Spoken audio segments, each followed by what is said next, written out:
Hi guys, අලුත් YouTube video එකකින් ඔන්න අදත් අපි පිළිගන්නවා 99 YouTube channel එකට. Facebook එකේ, YouTube එකේ, ඒ වගේම Instagram එකේ, TikTok එකේ උනත් ඔයගොල්ලෝ මේ දවස්වල දැකලා ඇති Epstein file කියලා scene එක. ඉතින් මොකක්ද මේ case එක? භාගයක් කට්ටිය මේ case එක ගැන දන්නවා ඇති. තවත් භාගයක් කට්ටිය මේ කිසිම දෙයක් දන්නේ නැතුව ඒක skip කරලා දාලා අද්දමල වගුල හැමතිස්සෙම suggest වෙනවා කියලා ගිහින් ඇති. මේ Epstein file case එක කියන්නේ අපි හිතවලට ටිකක් බරපතල case එකක්. මේකෙදී ලෝකේ බලවත්ම පුද්ගලයන් සෑහෙන ප්‍රමාණයක් පිළිබඳව පර්සනල් ඩීටේල්ස් එළි වෙලා තියෙනවා. මේක ගැන ඇමරිකානු රජයෙන් මේ ළඟකදී ඩොකියුමන්ට් එකක් රිලීස් කරලා තියෙනවා. ඒ ඩොකියුමන්ට් ප්‍රමාණය කොච්චරද කියනවා නම් මිලියන 3ක ඩොකියුමන්ට් ප්‍රමාණයක් මේගොල්ලෝ රිලීස් කරලා තියෙනවා. මේ ඩොකියුමන්ට්ස් දිහා බලපුවහම ඇමරිකානු ජනාධිපති ඩොනල්ඩ් ට්‍රම්ප් ඉඳන් ඉන්දියාවේ බලවත්ම පවුලක් වෙන අම්බානි පවුල වෙනකම් මේ එප්ස්ටීන් එක ඩීල් කරලා තියෙනවා. ඉතින් ඇත්තට මේගොල්ලෝ වැරදි කරුවද නැත්නම් නිවැරදි කරුවද මේ වීඩියෝ එකෙන් අද අපි සාකච්ඡා කරමු. අපේ channel එක subscribe කරලා නැත්නම් subscribe කරන්න. එන්න අද වීඩියෝ එක බලමු. මේ කේස් එක ගැන අපි පටන් ගන්නවා නම් අපි ඉස්සෙල්ලාම මේ කතාවේ වීඩියෝ එවන් නැත්නම් සමාජ මතයේ හැටියට දුෂ්ටයා මේ දුෂ්ටයාගේ අතීතය තමයි අපි බලන්න යන්නේ. කවුද මේ මං කියන දුෂ්ටයා? එයා තමයි ජෙෆ්රි එප්ස්ටීන් කියලා කියන්නේ. ඉතින් මේ එප්ස්ටීන් කියන පුද්ගලයා උපතින්ම සල්ලිකාරයෙක් නෙමෙයි. එයා සාමාන්‍ය මිනිහෙක්. ඉතින් මෙයා දැනගන්නවා ලෝකේ බලවත් පුද්ගලෙක් වෙන්න ඕනි නම් සල්ලි ගන්න ඕනි. සල්ලි එකතු කරන්න ලේසිම විදිහ තමයි බලවත් පුද්ගලයන්ගෙන් සල්ලි ගන්න එක කියලා. මේකට මේ මිනිහා වැරදි මාර්ගයක් තෝරගන්නවා. ඒ තමයි සල්ලිකාරයන්ට කාන්තාවන් ඇසුරු කිරීමට ඉඩ දීම. අපේ භාෂාවෙන් කියනවා නම් මූ බඩු ඩීල් කරපු ඩයල් එක. ඉතින් මේ මිනිහා මේ විදිහට බඩු ඩීල් කරලා තියෙන්නේ එසේ මෙසේ පුද්ගලයන් නම් නෙමෙයි. මෙයා ලෝකේ ඉන්න බලවත්ම පුද්ගලයන්ට තමයි මේ වැඩේ කරලා තියෙන්නේ. 1980 දශකවල නිව්යෝක් නගරයේ පොඩි බිල්ඩින් එකක මේ වැඩේ කරගෙන ගියේ එප්ස්ටීන් ටික ටික මේකෙන් දියුණු වෙලා උගේ නමටම මොහොත මැද දූපතක් ගන්නවා. ඒ ගැන මෙයාගෙන් පොලිස් ප්‍රශ්න කිරීමකදී මෙයා කියලා තියෙන්නේ දූපතක් ගත්තාම එහෙට පොලිසියෙන් එන්නේ කිසිම බාධාවක් නැහැ. මං කැමති විදියට මං කැමති දේවල් ඒ දූපතේදී කරන්න පුළුවන් කියලා. ඉතින් ඔයගොල්ලෝ හිතන ඇති අයියෝ මචං ඕක නම් පොඩි කේස් එකක්නේ. අපේ ටවුල් වලත් ඔය වගේ පොට්ටම් තියෙන්නේ. ඉතින් ඔච්චර දෙයක් කරන්නේ නැහැ නේ කියලා. හැබැයි මේක එහෙම හිතනවා වගේ පොඩි කේස් එකක් උන්නේ නැහැ. මේ මිනිහා දූපත අරගෙන ඒ දූපතේ මැන්ෂන් එකක් හදනවා. දූපත පුරා හදපු මැන්ෂන් එකට යටින් මු ටනල්ස් හදලා වෙනම ගේම් එකකට තමයි ලෑස්ති වෙන්නේ. ඒත් එක්කම මෙයා මේ දූපතේ හෙලිපෑඩ් එක, ඒ වගේම බෝට් නවත්තන්න චූටි වරායක් වගේ එක, මේ වගේ හැම දෙයක්ම ලෑස්ති කළා මේ මුළු දූපතටම සිකුට්ටියෙන් දාලා කිසිම මිනිහෙක්ට කිසිම අවසරයකින් තොරව මේ දූපතට ඇතුල් වෙන්න බැරි විදිහට ෆුල් ගාඩ් එකක් මේ දූපතට දෙන්න පටන් ගන්නවා. අන්න ඔහොම චොහොද මැද බලුකොටුවක් වගේ මිනිහා දූපත හදාලත්තට පස්සේ තමයි රැල්ලේ ගේමර් වහින්නේ. ඉතින් මෙයා මේ දූපතට මෙයාගෙන් අර කලින් ඩීල් කරපු ලොකු VIPස්ලා, සල්ලිකාරයෝ, දේශපාලඥයෝ මේ වගේ කට්ටියව ගෙන්න ගන්නවා. මිනිහා මේ පාටි දාන්න පටන් ගන්නවා. ඒත් එක්කම මිනිහගේ අනිත් වැඩ ටික පටන් ගන්නවා.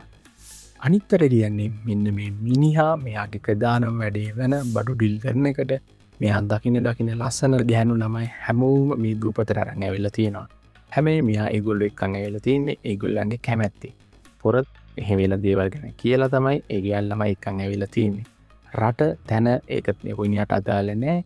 කෙල්ලෙක් නම් මිනිහා උස්සන් ඇවිල්ලා.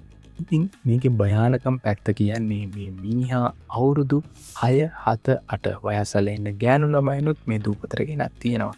මෙයාලි මේ රිලීස් වෙලා තියෙන ඩොකියුමන්ට්ස් වල හැටියට නම් ගෑනු ළමයි 100 ගාණක් මෙයා මේ දූපතේ සිර බැරගෙන ඉඳලා තිබිලා තියෙනවා. මේ මිනිහා මෙයාගේ මෑන්ෂන් එකේ අර VIPලා බිස්නස්මන්ලා එක පාටි දාන ගමන් මෙයා ගැන හොඳටම දන්න සමීපතම ඩයල් වලට පල්ලෑක් ටනල් වල දොර යොස්ත කරලා දුන්නා. උන්ට පහළට ගිහිල්ලා ඕනි දෙයක් කරගන්න මෙයා ඊට සලසලා දුන්නා. හැබැයි මේකේ හොඳම ආතල් එක තමයි උන්ටත් හොරෙන් ඩයල් එක මෙයා වීඩියෝ කරලා ෆොටෝ ගහලා ඩොකියුමන්ට් විදිහට නැත්නම් සොෆ්ට් ෆයිල් විදිහට මේ මිනිහා ඒව අරන් තියලා අන්න ඔහොම මේ මිනිහා අරන් තියපු ෆයිල්ස් තමයි ඔය මිලියන 3ක් දැන් ඇමරිකානු රජයෙන් රිලීස් කරලා තියෙන්නේ. ඉතින් මොනවාද මේවල තිබිලා තියෙන්නේ? ඒ වගේම මේව තියාගෙන මොනවාද කරලා තියෙන්නේ? දැන් උඹලට හිතෙයි මු පිස්සෙක්නේ අනිත්‍යම් කරන ෆොටෝ ගහලා තියන් ඉන්නේ මොට පිස්සුද කියලා. හැබැයි මෙතන ඊට වඩා හුඟක් ලොකු දෙයක් සිද්ධ වෙලා තියෙනවා. ඇත්තටම මේ මිනිහා ඕව රෙකෝඩ් කරලා තියෙන්නේ ඒ ආපු VIP ලව බ්ලැක්මේල් කරපු එක. ඒ කියන්නේ මු කලින් ඉඳන්ම කරලා තියෙන්නේ ලොකු සල්ලිකාරයන්ට බඩු සෙට් කරලා දීලා එහෙම නැත්නම් කාන්තා පාස ලබා දීලා ඒගොල්ලන්ගේ ෆොටෝස් වීඩියෝස් ඒවලන්ට හොරෙන් අරල්ලන් තියාගෙන ඉඳලා මූට මොකක් හරි අවශ්‍යතාවයක් ඕන වුණාම ඒකට ඒ අදාළ පුද්ගලයාව බ්ලැක්මේල් කරලා ඒගොල්ලන්ගේ සල්ලි ගන්න එක නැත්නම් මූට අවශ්‍ය වැඩේ කරගන්න එක. මේකේ ආතරම හරිය කියන්නේ මූ ඒ වගේ කොන්ට්‍රැක්ට්ස් උත් තරම් කරලා තියෙනවා. උදාහරණයක් විදිහට ගන්න. මම හොඳ සල්ලිකාරයෙක්. ඉතින් මගේ තරගකාරී තව සල්ලිකාරයෙක් ඉන්නවා. මම මොකක් හරි කම්පැනියක් පටන් ගන්න යනවා කියන්නකො. ඒකට අරෝගේ මොකක් හරි පොඩි සප්ලිමන්ට් එකක් හරි කිසිම දෙයක් මොකක් හරි දෙයක් මට අවශ්‍ය වෙනවා. ඉතින් මම එප්ස්ටින්ට කියනවා මං කතා කරවම ඩීල් එකට කැමති නෑ. ඔබ කොහොම හරි මේ වැඩේ කරලා දීපන් කියලා. එතකොට මේ එප්ස්ටින් කරන්නේ අර මම කියපු සල්ලිකාරයත් එක්ක මුලදී ආලු වෙලා ඌට ඕනි හැමදේම ලබා දෙනවා. කෙල්ලොද අනිත් හැමදේම මත්ද්‍රව්‍ය ඕනි දෙයක් මූ ඒ දූපතේදී ලබා දෙනවා. ඉතින් මූ ඒවා පාවිච්චි කරන විදිහේ කෙල්ලොත් එක්ක ඉන්න විදිහේ හැමදේම ෆොටෝ ගහගත්තට පස්සේ මූ බ්ලැක්මේල් කරලා මම ඒ කියපු ඒ කොන්ට්‍රැක්ට් එක අර මනුස්සයලාව සයින් කරවලා දෙනවා. ඒකට මූ මගිනුත් ගාණක් ගන්නවා. අර ෆොටෝස් සහ වීඩියෝස් ලීක් කරන්නේ නැතුව ඉන්න අර සල්ලිකාරයාගෙනුත් හොඳ ගාණක් ගන්නවා. මේ විදිහට තමයි දුප්පත් මිනිහෙක් වෙලා ඉපදුනේ මේ එප්ස්ටීන් නිව්යෝක් කර පොඩි තැනක් පටන් අරගෙන මේ දූපත දක්වා ඇවිල්ලා මේ දූපතෙන් ලෝකේ ඉන්න බලවත්ම මිනිස්සුන්ට බලපෑම් කරන්න පුළුවන් ප්‍රබලතම මිනිහෙක් බවට පත් වෙලා තියෙන්නේ. ඔන්න ඉතින් එප්ස්ටීන් පුතා මේ විදිහට වැඩේ කරගෙන යනකොට මුගින් තර්ජනයට ලක්විච්චේ සල්ලිකාරයෙක් උන නිකන් ඉන්නේ නැහනේ. උන් කරලා තියෙන වැඩේ උන් බැන ටිප් එක දීලා FBI එක හරහා මූ අත්තරන් කොට ගන්නවා. ඒත් එක්කම තමයි මුගාව තිබ ඩොකියුමන්ට්ස් මේ වගේ සියලු දේම FBI එක අතට යන්නේ. ඉතින් මේවා සුරක්ෂිතව FBI අතේ තියෙනකොට තමයි මේ කේස් එක වෙනම ලෙවල් එකකට ආය පාරක් ඉස්සරහට හැදගෙන යන්නේ. මේ අත්අඩංගුවටපත් වුණ ජෙෆ්රි එප්ස්ටීන් එකපාරම FBI එකත් එක්ක ඩීල් එකක් ගන්නවා. එප්ස්ටීන් කියනවා මම ඩීල් කරපු හැම කෙනෙක් ගැනම මීට වඩා ඩොකියුමන්ට්ස් මම ඔයගලන්ට දෙන්නම්. මම මේ විදිහට පාපොච්චාරණයක් කරන්න. හැබැයි මම රිලීස් කරන්න ඕයි කියලා. ඉතින් FBI එකත් ඒකට කැමති වෙනවා. ඊට පස්සේ තමයි මේගොල්ලෝ කවුරුවත්ම නොහිතපු විදිහේ දෙයක් සිද්ධ වෙන්නේ. ඉතින් ඔයගොල්ලෝ හිතනවා ඇති ඉතින් මචං අත්අඩංගුවට ගන්නකොට මුගා තිබ්බ ඩොකියුමන්ට් ෆොටෝස් මේ හැමදේම පොලිසියට අහු වුණානේ. ඉතින් ආයේ මොකද්ද මූ මේ එළියට කියන්නේ යන නම් මොනවාද පාපොච්චාරණය කරන්න යන්නේ කියලා. අන්න එතන තමයි තියෙන ලොකුම ප්‍රශ්නේ තියෙන්නේ. මොකද ඒ ඩොකියුමන්ට්ස් වල ඒ ෆොටෝස් වල නැති කට්ටියක් තියෙනවා. ඒ ඩොකියුමන්ට්ස් ෆයින්ඩ් කරලා තියෙන්නේ කෝඩ් වර්ඩ් කියලා. උදාහරණයක් විදියට ගත්තොත් the princess, the prince, ඒ වගේම the professor මේ වගේ එක නික්නේම්ස් පාවිච්චි කරලා තමයි මේ ඩයල් එක මේ ඩොකියුමන්ට්ස් ටික ලියලා තියෙන්නේ. ඉතින් FBI එකට ඕනි වෙන්නේ මුගේ කටින් කොහොමද මේ විස්තර ටික අරගෙන මේ නික්නේම් වලින් අලුත්න කට්ටිය කවුද කියන එක දැනගන්න. ඔන්න ඉතින් මු පාපොච්චාරයට කැමති වෙන දවසේ රෑ එකපාරක් මේ එප්ස්ටීන්ගේ රූම් එකේ තියෙන CCTV කැමරා වැඩ කරන්නේ නැතුව යනවා. මුට මුරට දාලා තිබ්බ ඒ අධිආරක්ෂිත මේ හිරගෙදර ඒ සිර කුටියට මුරට දාලා තිබ්බ සිකුට්ලා දෙන්නටත් අසාමාන්‍ය විදිහට එකපාර නිින්දක් ගිහින් තියෙනවා. ඒ කියන්නේ උන් එතන ඉඳලත් නැහැ. ඉතින් කොහොම දෙයක් වෙලා ඊළඟ දවසේ උදේ ඒ සිරමැදිරිය චෙක් කරලා බලනකොට එප්ස්ටීන් බෙල්ලේ වැල දාගෙන සිය දිවි නසාගෙන. ඔන්න ඔතනින් තමයි කතාව ඉන්ට්‍රෙස්ටිං වෙන්නේ. මොකද ලෝකයේ ඒ වෙනකොට ඉඳපු වැදගත්ම සිරකරුවා FBI එකේ ඉන්න හොඳම සිරකූඩුවකින් අධිආරක්ෂිත සිරකූඩුවකින් ඉඳපු සිරකරුවේ FBI එකේ CCTV කැමරාත් එකපාර ඔෆ් වෙලා ගිහලා එතන ඉඳපු මුරකරුව දෙන්න වෙන තැනකට ගිහිල්ලා නිින්ද ගිහිල්ලා එහෙම වෙලා උදේ ඇවිල්ලා බලනකොට එන්න මේක අහා බෙල්ල වැල දාගෙන මැරිලා. ඉතින් මේ විදිහට තමයි ඇමරිකානු පොලිසියෙන් මාධ්‍යර නිකුත් කරන්නේ. ඉතින් කිසිම කෙනෙක් මේ කතාව විශ්වාස කරන්නේ නැහැ. ඒකට ප්‍රධාන හේතු කිහිපයක් තියෙනවා.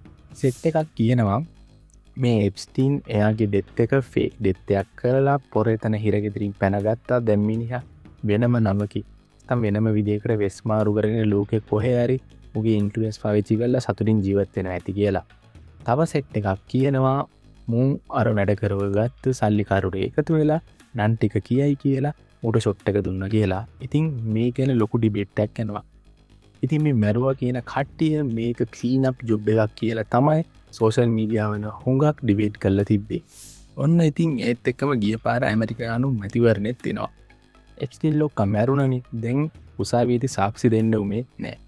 දැන් මිලියන 3ක ඩොකියුමන්ට් එකක් ඉතුරු වෙනවා ආතක් පාතක් නැතුව කෝඩ් වර්ඩ් වලින් විතරක්. දැන් මොකද කරන්නේ? ඔන්න මේක ඡන්ද ගුණ්ඩුවක් කරගන්නවා අපේ ඩොනල්ඩ් ට්‍රම්ප් ලොක්කා. මිනිහා කියනවා මම ජනාධිපති වුණ ගමන් මේ ඩොකියුමන්ට්ස් ඔක්කොම මීඩියා වලට මම රිලීස් කරනවා කියලා. මේ ගැන කියලා මිනිහා ලොකු කැම්පේන් එකක් කරලා හොඳ ඡන්ද ප්‍රතිශතයක් ලබා ගන්නවා. මොකද මේ එප්ස්ටීන්ගේ කේස් එක ඒ කාලේ ලොකුවටම ගිය කේස් එකක් ඇමරිකාවේ. මිනිහා එප්ස්ටීන් මැරිච් එකකින් සුපිරිම වාසියක් කරගෙන ඒ ගැන කතා කරලා මිනිහා ඡන්ද ටික කඩා ගන්නවා. ඔන්න ඒ විදිහට තමයි ඔය ඩොකියුමන්ට්ස් ටික එළියට එන්නේ. ට්‍රම්ප් ලොක්කා එයා දීපු ඡන්ද බුණ්ඩුව එහෙම නැත්නම් ඡන්ද පොරොන්දුව සුපිරියටම ඉෂ්ට කරනවා. හැබැයි මේ මිනිහා මේ දෙක කරන්නේ ඡන්දේ දීපු පොරොන්දුවක් ඉෂ්ට කරන අභිප්‍රාය නම් නෙමෙයි. මේ මිනිහා මේ කරපු දේෙන් හුඟක් කට්ටියගේ ජීවිත මේ වෙද්දි ලොකු ප්‍රශ්න වලකට මුහුණ දෙන්න සිද්ධ වෙලා තියෙනවා. ඒ කියන්නේ මෙයා මේ ඩොකියුමන්ට්ස් රිලීස් කරනවා. ඩොකියුමන්ට්ස් කියන්නේ මේ වල ෆොටෝස්, වීඩියෝස්, ඒ වගේම ෆයිල්ස්, ෆෝන් කන්වර්සේෂන්ස් මේ වගේ හුඟක් දේවල් ඇතුළත් වෙලා තියෙනවා. ඉතින් මේ මිනිහා මේ රිලීස් කරපු මේ ෆොටෝස් වල කිසිම ගෑන් ළමයෙක් කියන්නේ හුඟක් තැන්වල මේ එප්ස්ටීන් යූස් කරපු මේ කාලේ අර එප්ස්ටීන් කතාව අහලා සල්ලි වලට ඉදුපතර ගියෝ කිසිම ගෑනු ළමයෙක්ගේ මූණක් බ්ලර් කරලා නැහැ.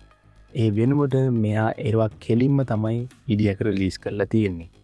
දැන් 80 ගණන් 90 ගණන් 2000 ගණන් වල ඉච්ච මේ සීන් එකෙන් පස්සේ දැන් මේ තරුණියෝ වෙන වෙන ජීවිතවලට ගිහිල්ලා සමහරු මොඩල්ලා සමහරු හොඳ තැන්වල තවත් සමහරු සල්ලි බඳලා හොඳ පර්සනල් ලයිෆ් එකක් ගෙවනවා ඒවල ෆැමිලි එකක් තියෙනවා.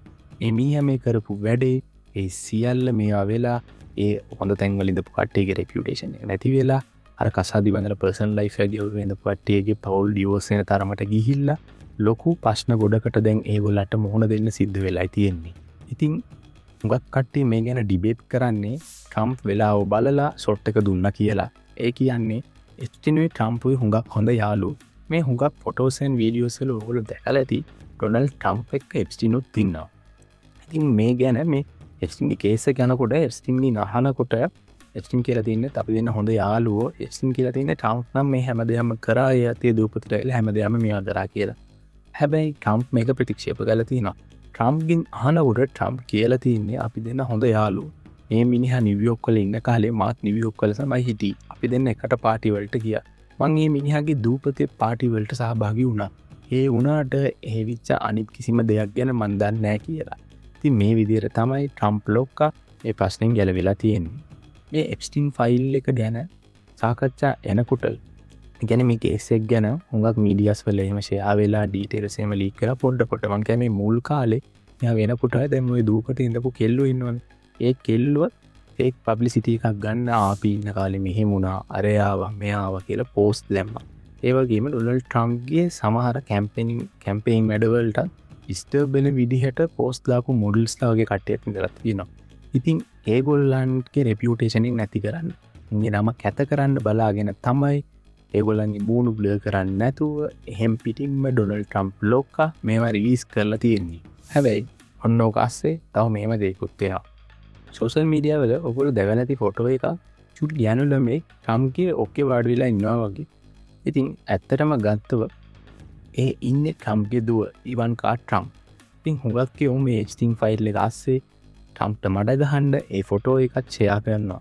ඒ කියන්නේ ට්‍රම්ප් මේ ඔක්කේ තියන් ඉන්නේ එප්ස්ටීන්ගේ දූපතේ ඉඳපු පොඩි ගෑනු ළමෙක් කියලා අර ට්‍රම්ප්ගේ දුවත් එක්ක ඉන්නේ ෆොටෝ එක ෂෙයා කරලා ට්‍රම්ප්ට විරුද්ධව සෝෂල් මීඩියා එකේ ලොකු කැම්පේන් එකක් කරගෙන යනවා. පර්සනලි මේ එප්ස්ටීන් ෆයිල් කේස් එක ගැන මම හොයනකොට මම පුදුව පිච් එක තැනක් තියෙනවා. ඒ තමයි අපි හැමෝම අඳුරන ස්ටීෆන් හොකින්ස් කියන මේ මිනිස්සෙලා මේ දූපතේ බාබිකියු පාටි එකකට සහභාගී වෙලා ඉන්නවා වගේ ෆොටෝස් වගේක් ෂෙයා වෙලා තියෙනවා. ඉතින් මේ වගේ දෙයක් දැකපුවම ඇත්තටම මාත් පුදුම වුණා මේ මිනිස්සයාත් ඒ වගේ දේවල් වලට සහභාගී වෙලා තියෙනවද කියලා. ඔන්න ඉතින් මේ එප්ස්ටීන් ෆයිල්ස් එක ගැන තියෙන ප්‍රධානම දේවල් ටිකක් ගැන මම ඔයගලන්ට එක්ස්ප්ලেইন කරා. ඔයගොල්ලෝ මොකද්ද හිතන්නේ? ඇත්තටම ජෙෆ්රි එප්ස්ටීන් සියරී නසාගත්ත. නැත්තම් මිනිහා පැනගත්ත. එහෙම නැත්තම් මිනිහා මේ අනිත් EIP ලා කරපු දේවල් ලීක් කරයි කියලා ඒ මිනිහාව හිරගේ ඇතුළෙම තියලා ඉවරයක් කරලා දැම්ම. ඉතින් මේ ගැන ඔයගොල්ලන්ගේ අදහස් පහලින් කමෙන්ට් කරන්න. මම මේ කිව්වේ එප්ස්ටින් ෆයිල්ස් ඒ කියන්නේ එප්ස්ටින් දූපතේ සිදුවිච්ච දේවල් වලින් උඩ ටික විතරයි. පහළ ටනල්ස් වල මොකද සිද්ධ වුනේ කියලා හුඟක් ලොකු කන්ස්පිරසි තියරිස් ටිකක් සෝෂල් මීඩියා වල ක්‍රියේට් වෙලා තියෙනවා. ඒ වලට ගැලපෙන විදිහේ සාක්ෂිත් අර ලීක් වෙච්ච මිලියන 3 ඩොකියුමන්ට්ස් වල තිබිලා තියෙනවා. ඉතින් මේ ගැන තවත් වීඩියෝ එකකින් සවිස්තරාත්මකව අපි සාකච්ඡා කරමු. ඉතින් මේ වගේ ඉන්ට්‍රස්ටිං දේවල් ගැන දැනගන්න අපේ channel එක subscribe කරන්න, like කරන්න. මේ වගේ ඉන්ට්‍රස්ටිං දේවල් හොයන ඔයාගේ යාළුවෝ ඉන්නවා නම් අපේ වීඩියෝ එක share කරන්න, අපේ channel එක grow කරන්න, සුපිරිම help එකක් දෙන්න. ඉතින් මේ වගේ සුපිරි ඉන්ට්‍රස්ටිං වීඩියෝ එක ආය හම්බෙමු. Goodbye.